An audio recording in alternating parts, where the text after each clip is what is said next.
Hello, this is Joel Hargis with the Florida Aviation Network. We are here at Sun and Fun 2024, and I'll tell you what, if you're not here, you should be, and if can get here, come. It is Friday. It is a beautiful day. It's probably one of the best days at Sun and Fun I've seen in over 10 years. It's cool. There's not a cloud in the sky. It's absolutely fantastic. And I've been fortunate enough being out doing some field reporting today. It just couldn't be better. The Thunderbirds are here. They're getting ready to perform this afternoon. And so I want to just kind of throw it out to Lori. I believe she is in the museum. Lori, you out there? I am, Joel. Hi, everyone.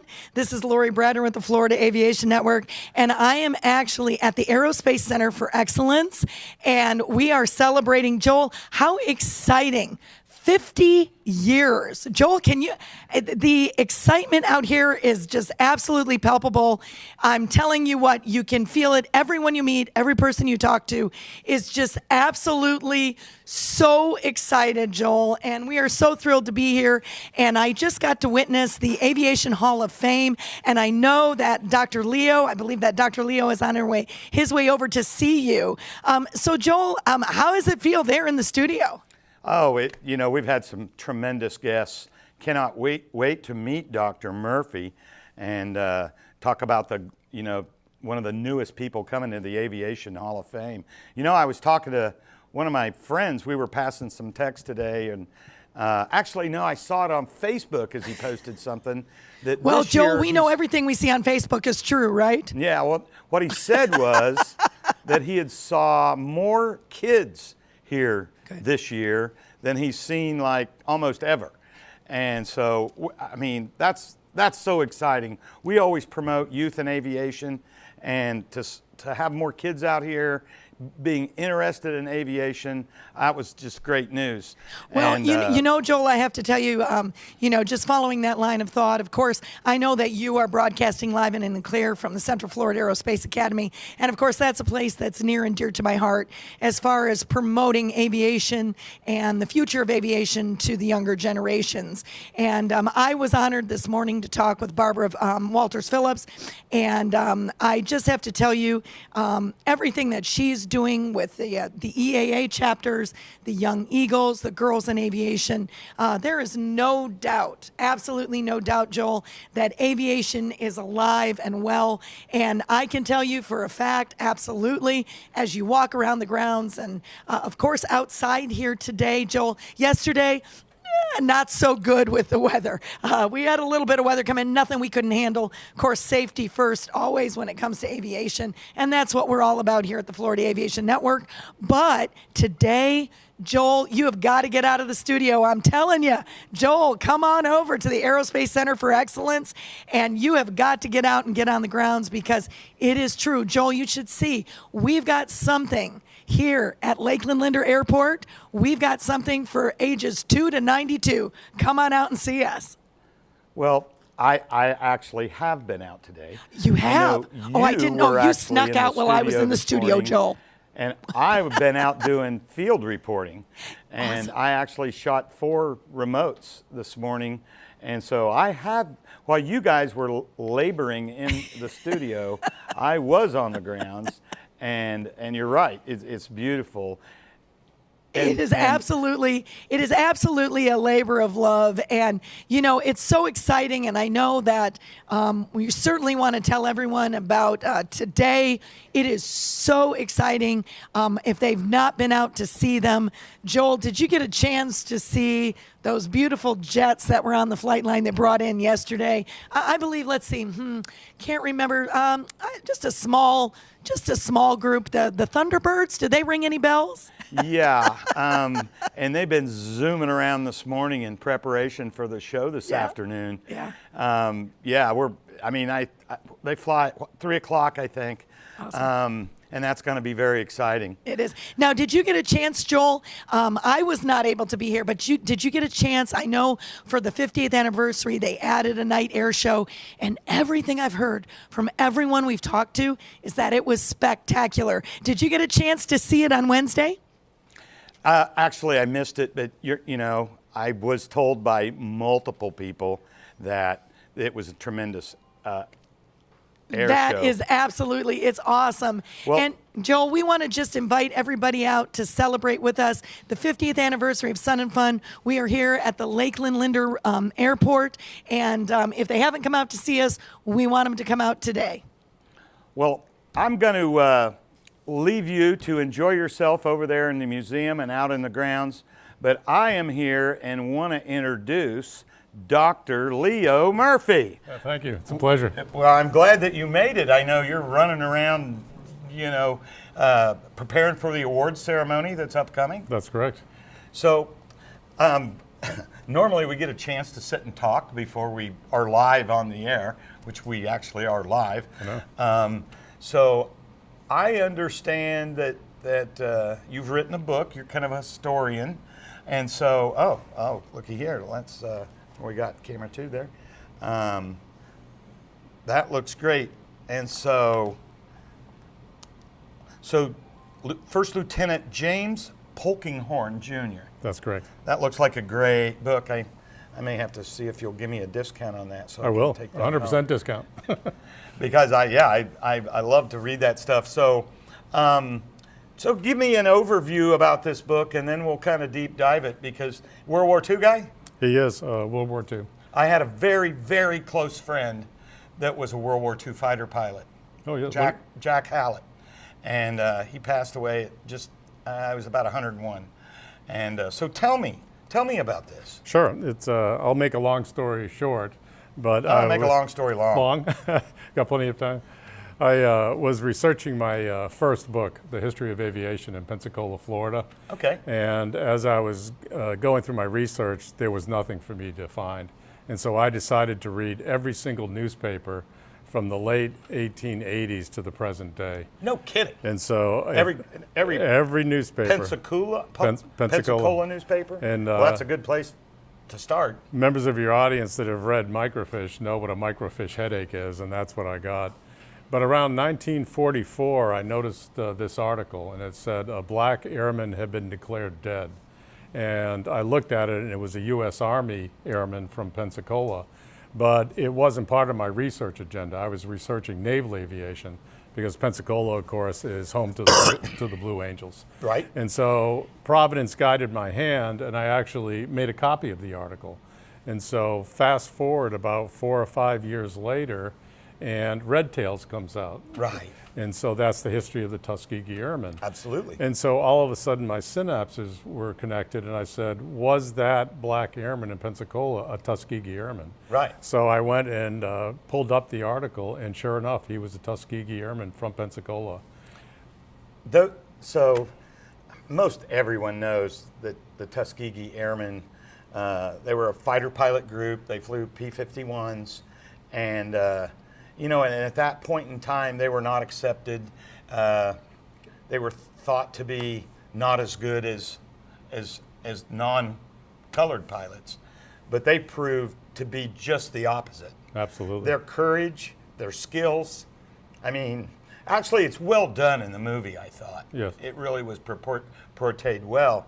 But, and I've actually interviewed I used to have a radio show called Aviation Talk Radio, and I interviewed a Tuskegee Airman that lived over in Melbourne.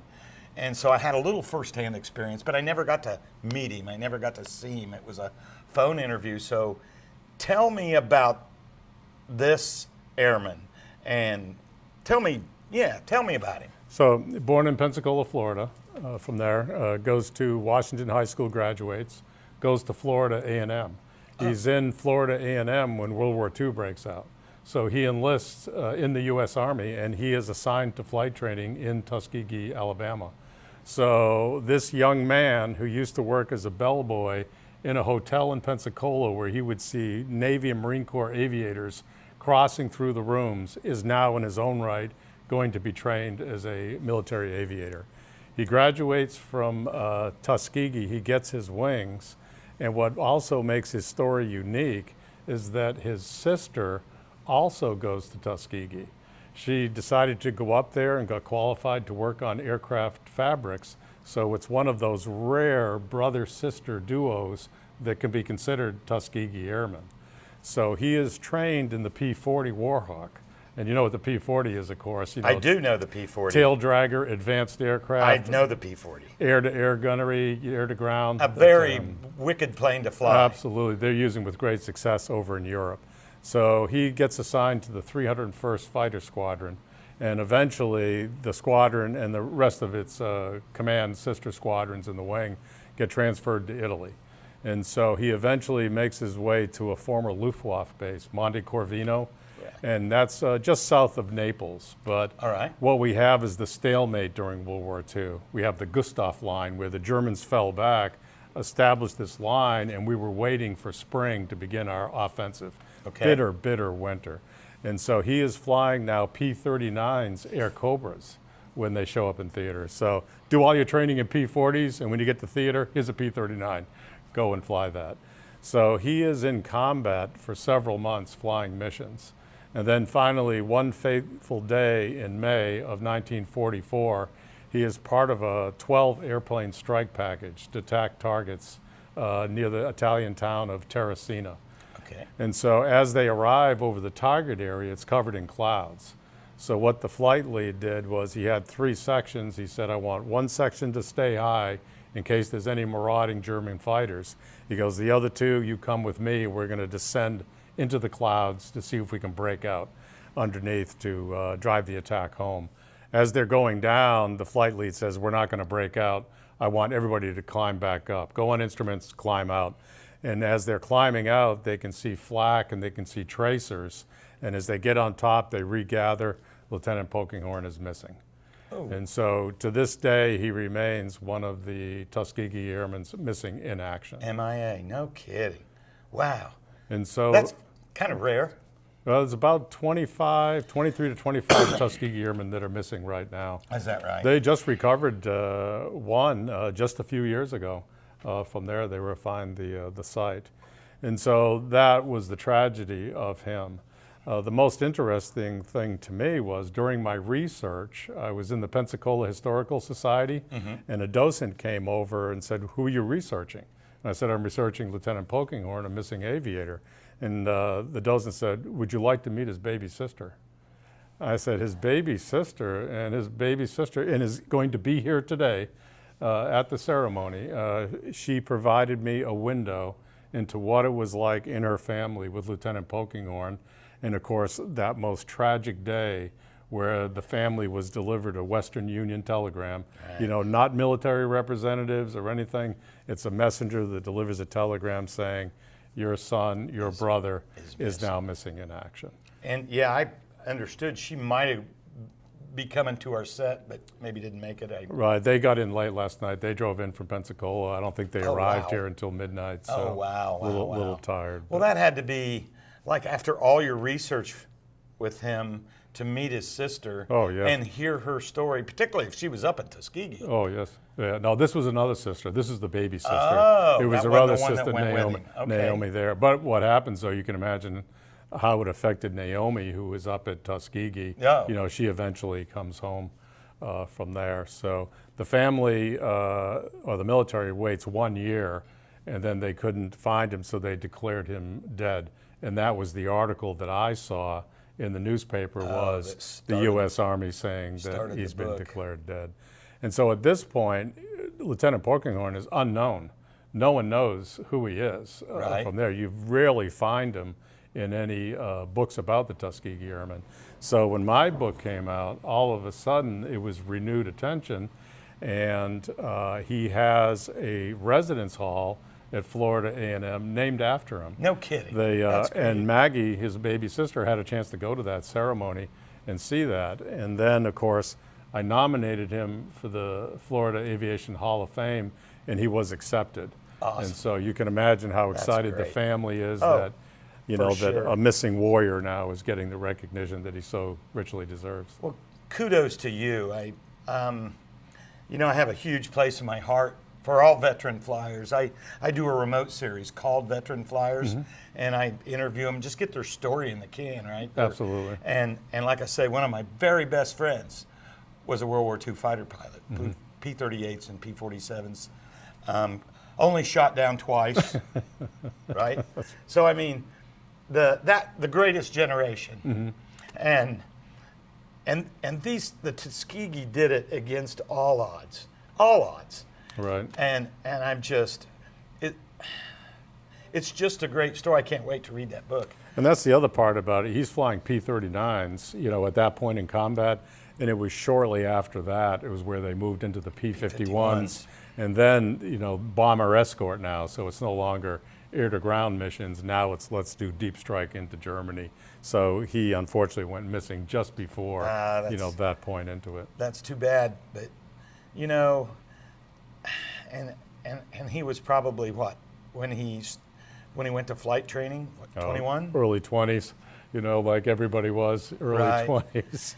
And so that's just fascinating. So any other books in the works? Actually, I always have one or two that I'm ready to go from here. I actually wrote a book on another Florida Aviation Hall of Fame member. Oh. It's just a coincidence. Captain Leroy Brown, who's in our Hall of Fame. He started off as a crop duster, and then he went into the airline business from there. But I'm working on, right now, my father-in-law's book.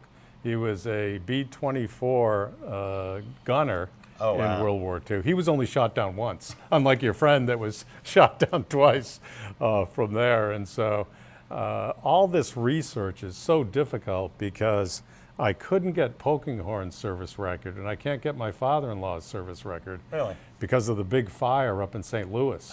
And so that wiped out all the military personnel records for the World War II personnel. Oh, that's sad. And if you could just get your hands on their service record, you know precisely what they've done. Yeah, that would really help number of missions and blah, blah, blah. And then the other book I have in the works is about one of the first fixed-wing airlines to serve Florida. So it was a Savannah-based airline of flying tri-motors. You imagine how nice that would have been. They would cycle from Georgia down to Jacksonville and go across to Mobile. So 2 books in the works. So let me ask, as you were researching him, was there any way to identify and communicate with any of his squadron members? Just most are gone now. Well, I would from think, there. yeah. It was interesting. A fact is that Lieutenant Polkinghorne was tied for the first Florida-born Tuskegee Airman. So in his class that graduated, there was a gentleman by the name of Roy Spencer from Tallahassee. So Polkinghorne born in Pensacola, Roy was born in Tallahassee, so they're tied for the first Florida-born Tuskegee Airman. No kidding.